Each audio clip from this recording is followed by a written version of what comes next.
12월 27일 월요일 새벽기도 시작합니다. 오늘 함께 묵상하신 하나님의 말씀은 요한일서 4장 7절에서 12절까지 말씀입니다.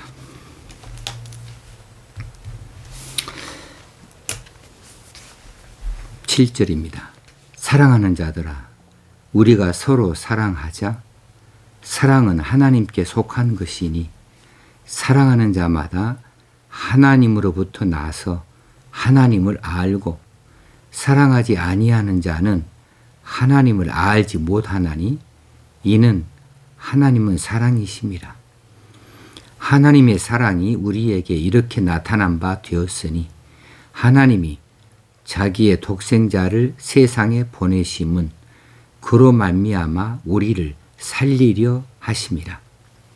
사랑은 여기 있으니 우리가 하나님을 사랑한 것이 아니요 하나님이 우리를 사랑하사 우리 죄를 속하기 위하여 화목제물로 그 아들을 보내셨음이라. 사랑하는 자들아, 하나님이 이같이 우리를 사랑하셨은즉 우리도 서로 사랑하는 것이 마땅하도다. 어느 때나 하나님을 본 사람이 없으되 만일 우리가 서로 사랑하면 하나님이 우리 안에 거하시고 그의 사랑이 우리 안에 온전히 이루어지느니라. 아멘. 요한일서 4장 부분으로 좀 들어와 있지요. 올해 안에, 그러니까 금주 안에 요한일서를 다 마치기 위해서 본문을 조금씩 늘려서 다루고자 합니다.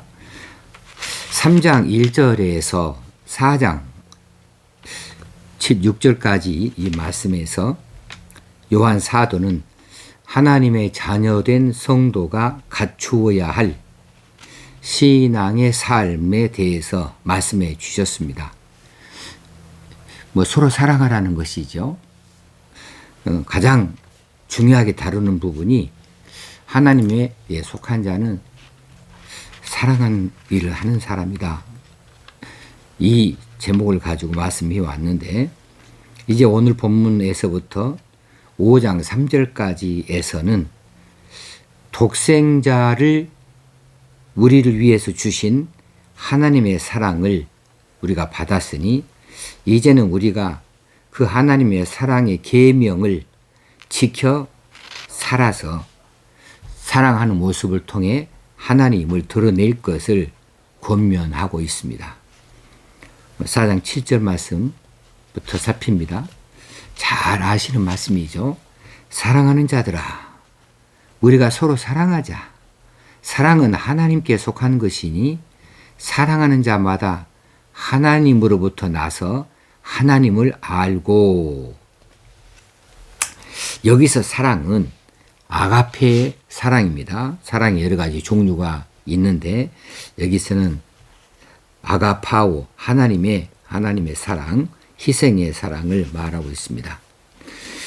이 아가페의 사랑은 신적 기원을 가진 사랑, 그러니까 하나님에 관련되어져서 하나님께로부터 시작되어진 이런 사랑으로서 오늘 본문의 10절에서 보게 되어진다면 죄인들을 위해서 독생자를 화목제물로 보내시는 이런 희생을 시키는 놀라운 하나님의 사랑을 이야기합니다. 하나님께서는 전혀 그것을 받을 자격이 없는 우리 같은 죄인들을 위해서 조건 없이 하나님께서 우리를 향하여 베풀어 주신 사랑, 이 아가페의 사랑, 이 사랑을 보여주셨습니다. 이것이 바로 신적 기운을 갖는 사랑입니다. 여기서 하나님께 속한 것이니 사랑하는 자들아, 우리가 서로 사랑하자.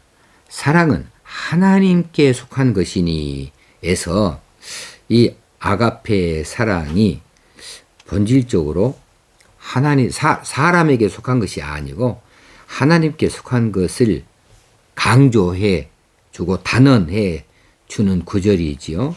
하나님께 속한다. 이 사랑은 사람들은 흉내도 놓을 수 없는 순전히 하나님의 전적인 하나님에 관련되어진 하나님에 속한 이런 사랑이다 라고 하는 것을 보여주시면서 사랑하는 자마다 하나님으로부터 나서 하나님을 알고 그랬습니다. 여기서 사랑하는 자마다 하나님으로부터 나서 이 난다 이 말은 나타 그 말이에요. 겟나오는 나타 그 말. 부모가 자녀를 출산하는 것을 겟나오 그래요.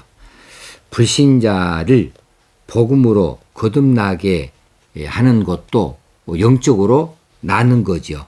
그래서 그것도 겟나오라고 하는 단어를 사용하고 있습니다. 마태복음 1장 2절 이하에서 예수 그리스도의 계보에 대해서 아브라함과 예수 그리스도의 계보에 대해서 쭉 그 낳고가 나오죠. 아브라함은 이삭을 낳고 이삭은 야곱을 낳고 이삭이 낳고 할 때 이 낳고가 겟나오예요. 그러니까 부모가 자녀를 낳는 거 사랑하는 자마다 하나님으로부터 태어났다라고 하는 거죠. 하나님으로부터 태어났다. 아가페의 이 사랑은 하나님으로부터 태어난 사람, 하나님의 내면에서 나온 사람, 하나님으로부터 기원되어진 그런 사랑이니까 인간의 사랑과는 근본이 다른 사랑이고 그렇게 사랑하는 자마다 하나님으로부터 태어났다라고 하는 사실입니다. 하나님으로부터 태어났고 하나님을 알고 여기서 알고는 기노스코인데 이건 몇 번 제가 말씀드린 바가 있습니다. 기노스코 안다 이것은 지식적인 알미 아니라고 그랬죠. 실제적이고 체험적인 관계에서 나오는 지식 이 알고 그래서 구약에서는 이 알고가 결국은 동침 남녀간의 동침을 말할 때 쓸 만큼 긴밀한 그런 관계를 나타낼 때 쓰는 단어라고 그랬습니다. 신약에서는 기노스코 체험해 보고서 실제적으로 체험해보는 그런 관계에서 나온 지식을 말합니다. 그래서 사랑하는 자 어떤 사람이든지 사랑하는 사람은 그 사람은 하나님으로부터 태어났다. 그리고 하나님과 깊은 교제, 긴밀한 관계를 통해서 하나님을 체험을 하는 사람이다. 하나님을 그렇게 아는 사람이다. 라고 하는 거죠. 자, 이 말이 왜 여기서 또 나오고 있냐면 지금 몇 차례 말씀드렸지만 이 요한 사도가 요한 일서를 쓰고 있는 이 배경에는 당시에 초대교회 안에 교회 안에 깊숙이 들어와 있는 영지주의자들에 대한 경계를 하고 있다고 그랬죠. 영지주의자들은 이렇게 하지 않았거든요. 그들은 하나님께로부터 신비한 체험을 했다고 그들은 비밀스럽게 뭔가를 경험했다고 그러면서 하나님을 안다고 그들은 자기들을 별도로 구별하여서 그렇게 생각했던 사람들이 있었어요. 그것을 염두에 둔 설명이라고 보면 되겠습니다. 자, 이 4장 8절에 사랑하지 아니하는 자는 하나님을 알지 못하나니 이는 하나님은 사랑이심이라. 자, 하나님은 사랑이시니까 사랑하는 자는 세상에서 태어난 것이 아니에요. 세상에 속한 것이 아니에요. 사랑하는 사람은 사랑의 본체이신 하나님으로부터 태어난 자입니다. 그 사람은 하나님과 깊은 교제를 하는 사람이고 하나님의 뜻을 아는 사람이고 하나님이 어떤 분인지에 대해서 체험적으로 아는 사람이라고 했어요. 사랑하지 아니하는 자는 하나님을 알지 못한다. 하나님과 교제가 없어요. 하나님을 관계가 없어요. 왜냐하면 하나님은 사랑이신데 하나님을 사랑하지 아니한다. 그러면 근본적으로 본질적으로 하나님과 관련이 없는 사람이 되어진다고 하는 것이지요. 자, 사랑은 하나님의 대표적인 속성입니다. 따라서 사랑을 하는 자마다 하나님께로부터 나온 자들, 하나님께로부터 태어난 자들일 수밖에 없는 것이고 하나님과의 긴밀한 교제를 통해서 하나님을 경험해 본 자들이라고 하는 사실이지요. 여러분은 하나님을 얼마나 경험해 보셨습니까? 하나님과 긴밀한 교제가 있습니까? 이런 기도를 통해서 하나님께 우리를 아뢰기도 합니다. 우리의 필요를 요청하기도 합니다. 또 우리는 신앙 고백을 통해서 하나님에 관련하여서 우리가 아는 것들을 하나님께 고백하기도 합니다. 그리고 우리가 하나님의 도움을 얻어서 뭔가를 깨달았거나 혹시는 얻었다고 한다면 하나님을 경험해 본 것이지요. 그래서 하나님 이렇게 기도했더니 이렇게 응답해 주셨습니다. 무엇을 얻게 하셨습니다. 하나님께서 이루어 주셨습니다. 이거 다 경험이죠. 하나님 아는 자가 되는 것이지요. 얼마만큼이냐 이거죠. 얼마만큼이냐. 어떤 분들은 한때에 이렇게 열심히 신앙생활을 해서 이런 하나님과의 긴밀한 관계, 하나님을 많이 경험해 본 것, 기도의 응답을 받아본 것, 하나님 뜨겁게 사랑했던 이 모든 섬김들에 대해서 과거를 가지고 있습니다. 근데 과거는 과거일 뿐이에요. 과거는 그랬는데 지금 어쩌냐가 문제이죠. 지금은 빈손이다. 지금은 식어버린 사랑이다. 지금은 차디찬 마음이다. 지금은 하나님과 단절되어졌다. 그렇다면은 이게 문제라는 거죠. 이건 문제입니다. 하나님의 사랑을 우리 심령 깊은 곳에 새기고 예수 그리스도 그분을 우리의 심령 안에 깊이 모신 채로 살아간다고 한다면 우리는 차디찬 사랑을 말할 수가 없습니다. 사랑을 실천한 사람입니다. 이웃 사랑할 수 있고 서로 사랑할 수 있는 자입니다. 하나님에 대하여서 하나님의 일에 대하여서 열심을 놓지 못하는 자입니다. 계속해서 열심을 품을 수밖에 없는 사람들이죠. 그래서 현 상태, 내 믿음의 상태를 현실적으로 고백할 수 있어야 돼요. 과거에 말하지 말고 앞으로 이렇게 하겠다 이렇게 말할 것이 아니고 지금 어떠느냐는 거죠. 사랑하지 아니하는 자는 하나님을 알지 못하나니 이는 하나님을 사랑이십니다. 4장 9절에 하나님의 사랑이 우리에게 이렇게 나타난 바 되었으니 하나님이 자기의 독생자를 세상에 보내심은 그로 말미암아 우리를 살리려 하심이라.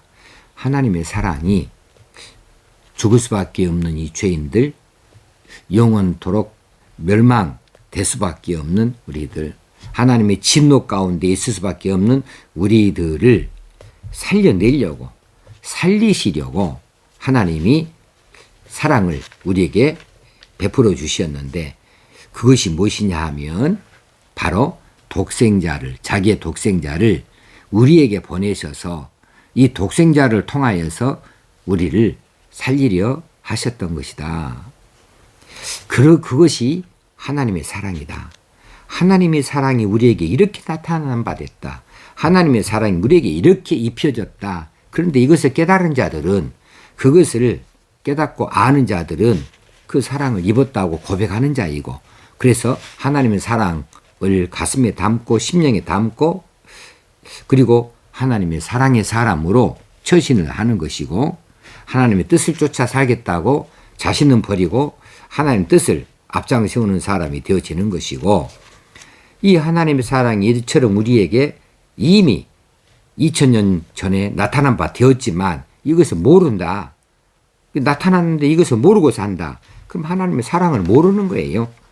독생자를 세상에 보내신 뜻을 모르는다 하면 하나님의 사랑을 받아들이지 못한 사람이라고 하는 거죠. 당연히 우리를 살리려 하시는 그 일에 해당하지 못하기 때문에 우리는 영원토 죽을 수밖에 없는 존재로 그대로 남을 수밖에 없는 것이지요. 자, 우리를 향하신 하나님의 이 놀라우신 희생의 사랑을 우리가 모른다고 말할 수 없는 것은 이미 우리를 살리시려고 하나님께서 독생자를 세상에 보내셨고, 그 독생자 예수 그리스도는 십자가에 못 박혀서 우리의 모든 죄를 다 청산해 주셨다. 이렇게 독생자를 십자가에 못 박을 만큼 내버릴 만큼 우리를 살리시려고 하나님께서 그런 사랑을 우리에게 베풀어 주셨다는 사실입니다. 독생자라고 할 때 이게 참 독생자라고 하는 뜻은요. 우리가 흔히들 말할 때에 외아들이다. 맞아요. 외아들 맞습니다. 근데 외아들 이상의 의미를 담고 있거든요. 신학적으로. 독생자는 헬라어로 모노게네스예요. 모노라가란 말은 우리 영어에서도 하나를 뜻합니다. 외, 한쪽이라는 거죠. 그래서 외아들 이렇게 말을 하기도 하는데 모노는 하나를 뜻한다. 근데 또 다른 의미는 홀로 났다. 홀로 났다. 그래서 독생자는 독특하게 태어나신 분이에요. 사실은 독특하게 태어나신 분입니다. 이 독자가 그렇게 독특하다 할 때에 특별한 것을 나타내는 그런 의미는 아니지만은 그냥 단독이라는 거예요. 하나, 홀로라고 하는 이런 독이지만은 근데 태어났다. 나생자이니까 독생자이니까 그래서 독특하게 태어나신 분이라고 이렇게 우리가 그 비밀스러운 부분을 이렇게 이해할 수 있으면 좋겠어요. 자, 독생자는 신적 발생이다. 하나님께로부터 발생이 되어졌다. 또 기원이 하나님께로부터이다. 그럴 때 사용하는 이런 명칭이에요. 그러다 보니까 하나님께로부터 발생했다. 기원했다. 하나님에게서 생겨나게 되어졌다. 홀로 나게 됐다 하니까 결국은 신적 동질성을 가진 존재가 되어지는 거지요. 그래서 아들은 아버지의 것을 고스란히 다 유산으로 물려받을 수 있는 이런 자격을 가진 의미에서 아들이라고 하는 단어를 써서 우리 여성들은 왜 딸이라고는 안 쓰는가에 대해서 서운하게 생각하지 마세요. 그냥 그렇게 그런 측면에서 아들이라 이렇게 말했고 권위 있고 힘이 있는 분으로서 나타내기 위해서 아들이라고 하는 그런 대목을 사용했습니다. 아무튼지 하나님이 하나님이셔요.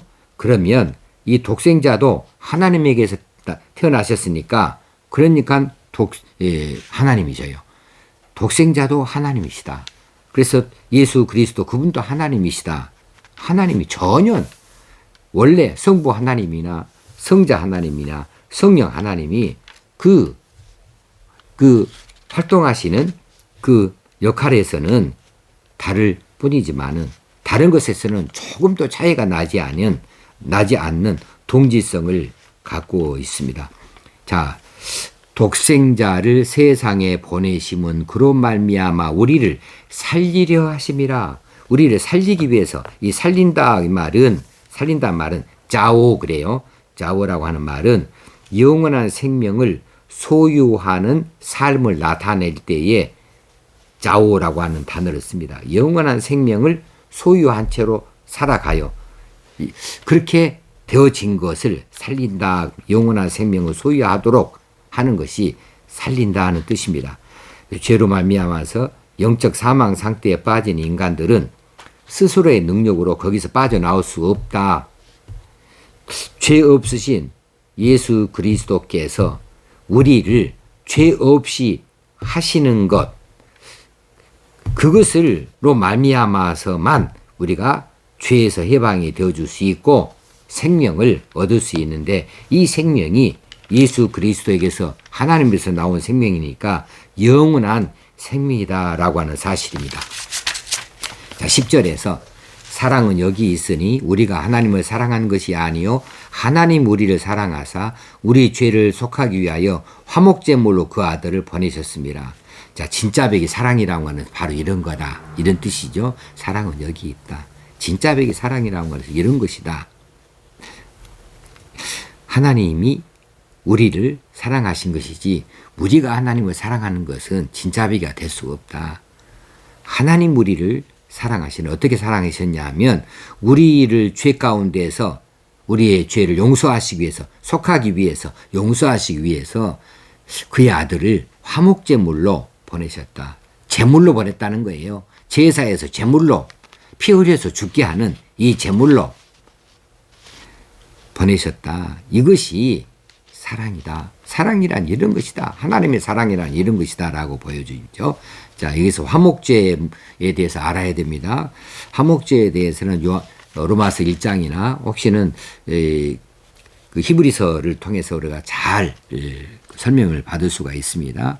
화목제, 힐라스모스, 이 화목제는 하나님과 인간 사이에 화목을 위해서, 화목을 목적으로 해서 드려지는 제사예요. 뭐 당연히 하나님께 드리는 제사죠. 하나님의 진노를 막아내고 하나님 마음을 돌이킬 수 있도록, 그래서 인간들을 용서하고 인간들을 위해서 인간과 사이에 화목이 이루어지게 하기 위해서 드려지는 제사이죠. 자, 하나님과 인간 사이에서 왜 이처럼 화목이 깨졌습니까? 죄 때문이죠. 죄로 말미암아서 하나님과 사이가 틀어졌어요. 하나님과 사이가 분리되어졌습니다. 이런 인간들을 위해서 하나님께 화목을 요청하는, 화목을 목적으로 하는 제사를 드리지는데 이것이 화목제입니다. 구약의 화목제에는 대제사장이 1년에 한 차례 해요. 새해 첫날 모든 백성들을 대상으로 해서 하나님께 화목제물을 바칩니다. 화목제를 지냅니다. 그렇게 해서 하나님께서 자기 백성들을 용서하시고 자기 백성들과 화목을 이룰 수 있도록, 하나님께 또 어떤 진노도 그 백성들에게 떨어지지 아니하도록 대제사장이 이 제사를 지내는데 1년에 딱 한 번만 하는 거예요. 그래서 그만큼 가치 있는 겁니다. 그런데 이 화목제에는 피의 희생이 필요해요. 누군가가 죄 지은 자들을 대신하여서 죽어주는 피가 있어야 돼요. 피는 생명을 말하거든요. 피를 흘리는 이 희생이 반드시 필요해요. 누군가가 대신 죽어야 돼요. 그런데 누구도 죽어줄 수 없으니까 그 역할을 지정된 짐승에게 떠맡겨서 짐승의 피를 흘려서 짐승을 잡아 죽이고 피를 흘리게 해서 희생을 시켜서 제물로 삼는 것이죠. 그 제물이 양이나 염소가 주를 이루었습니다. 양이나 염소의 피가 사용되어졌던 거죠. 자, 이렇게 짐승의 피를 하나님 앞에 내보여서 하나님께 제물을 바쳐드립니다.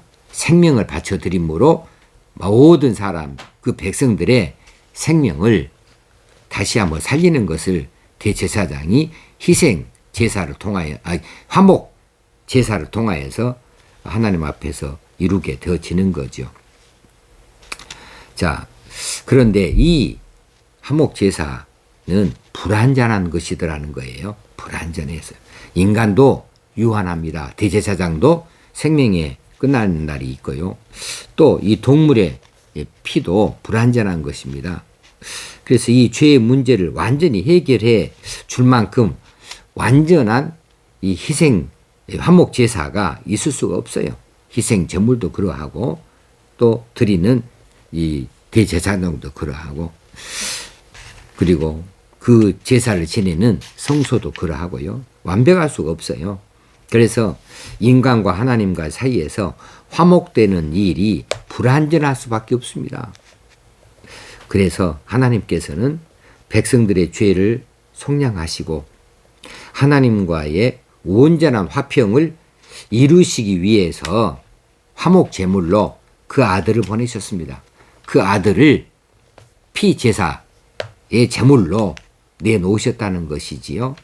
그래서 예수 그리스도는 화목 제물로 피 흘려서 십자가에서 죽으시기 위해서 세상에 보내주셨다는 사실이죠. 이렇게 자기 아들을 아낌없이 우리를 위하여 내어놓으시는 이 하나님의 사랑이야말로 진짜 백의 사랑이다. 사랑은 여기 있다. 라고 하는 것이죠. 11절에서 사랑하는 자들아 하나님이 이같이 우리를 사랑하셨은즉, 여기서 이같이는 뭐예요? 독생자를 아낌없이 화목제물로 세상에 보내주시는 그 사랑, 희생의 사랑이죠. 이같이 우리를 사랑하셨은즉 우리도 서로 사랑하는 것이 마땅하도다. 마땅하도다. 우리가 서로 사랑하는 것이 마땅하지 않니? 우리가 그런 혜택을 입었는데 하나님은 이렇게까지 손해를 보시면서 희생을 하시면서 우리를 용서하시고 우리를 살려주셨는데, 이렇게 사랑해 주셨는데 우리가 서로 사랑하는 거 이건 마땅한 거 아니냐. 그런 하나님의 사랑을 입었으니 우리가 그렇게 사랑하는 것이 마땅하다. 여기서 마땅하다 이 말은요.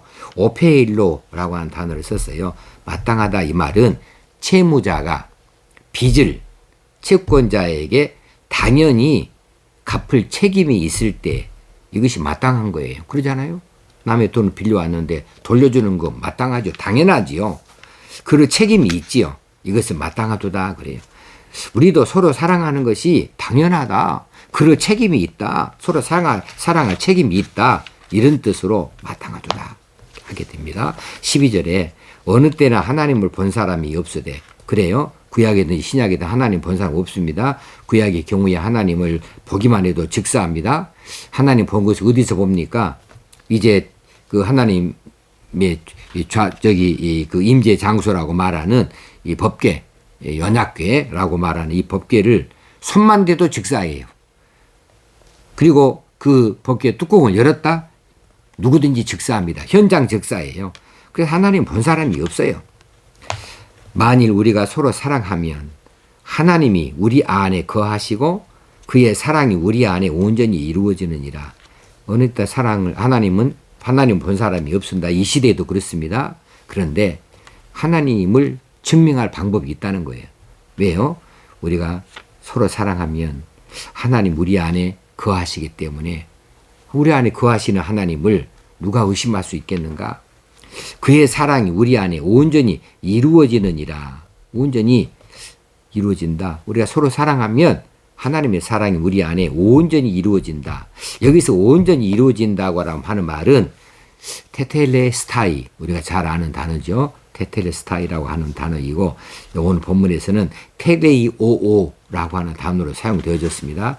텔레이오오가 바로 테텔레스타이하고 동일한 거예요. 온전히. 이것이 예수님께서 십자가상에서 마지막으로 말씀하신 다 이루었다 할 때 이 다 이루었다가 바로 텔레이오오예요. 텔레이오오. 그리고 테텔레스타이예요. 그렇게 그의 사랑이 우리 안에서 다 이루어지는 겁니다. 남김없이 이루어지는 겁니다. 조금도 부족함이 없이 하나님께서 기뻐하시는 대로 만족하시는 대로 우리 안에서 하나님의 사랑이 다 이루어진다고 하는 사실입니다. 우리가 서로 사랑하면 그래요. 그런데 사실 우리가 이 사랑을 얼마나 베풀며 살았습니까? 우리가 얼마나 서로 사랑하며 살았습니까?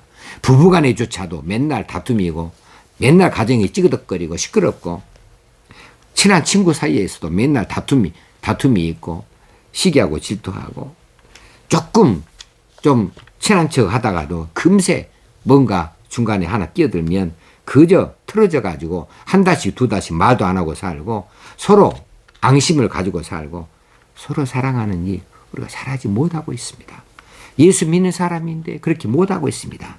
세상에 나가서 사랑하지 못하는 것이 아니라 교회 안에서도 사랑하지 못하고 있습니다. 이것이 우리 현실이에요. 그런데 우리가 서로 사랑하면 하나님 우리 안에 거하신다고 말씀하십니다. 그의 사랑이 우리 안에서 조금도 남김이 없이 온전히 다 완벽하게 다 이루어진다고 합니다. 그러니 우리가 사랑해야 되지 않겠습니까? 2022년에는 사랑하는 해로 삼으면 좋겠어요. 사랑하는 해 되어지면 좋겠습니다. 가정이 변화되어지고 우리 직장이 변화되어지고 우리 사회가 변화되어지고 교회가 변화되어지는 이 사랑을 실천하는 이 운동들이 나타나야 마땅하지 않는가 싶습니다. 이 사랑에 관련하여서 우리가 이 기도 많이 하십시다. 남은 2021년 마지막 시간까지 사랑 입었습니다. 감사합니다. 사랑하는 자 되어지기 원합니다. 이렇게 기도할 수 있으면 좋겠습니다. 기도하십시다. 하나님 아버지, 오늘 또 이처럼 요한 일서를 통하여 우리에게 말씀하여 주시니 감사합니다. 우리가 사랑하기 원합니다. 사랑하기 원합니다. 손해보더라도 사랑하기 원합니다. 하나님의 사랑이 우리 안에 충만히 있으면 그 사랑이 흘러 넘쳐서 내가 가는 자리에 내가 있는 자리에 언제나 그 사랑의 모습이 사랑의 흔적이 사랑의 향기가 나타날 수밖에 없고 사랑의 빛이 드러날 수밖에 없는 것인데 우리가 이 일에 너무 소홀하였습니다. 그냥 쉽게 살아왔습니다. 그런데 이제는 사랑하는 자 되어지기 원합니다. 사랑하는 사람이 되게 하여 주옵소서. 하나님을 닮아서 사랑을 나타내는 자 되게 하여 주옵소서. 우리 주님 예수님의 이름으로 기도합나이다. 아멘. 오늘 또 사랑하며 사십시다. 2021년 남은 시간까지 사랑을 어떻게 할까 돌아보면서 사랑을 다짐하는 기도 시간을 가지면 좋겠습니다. 감사합니다.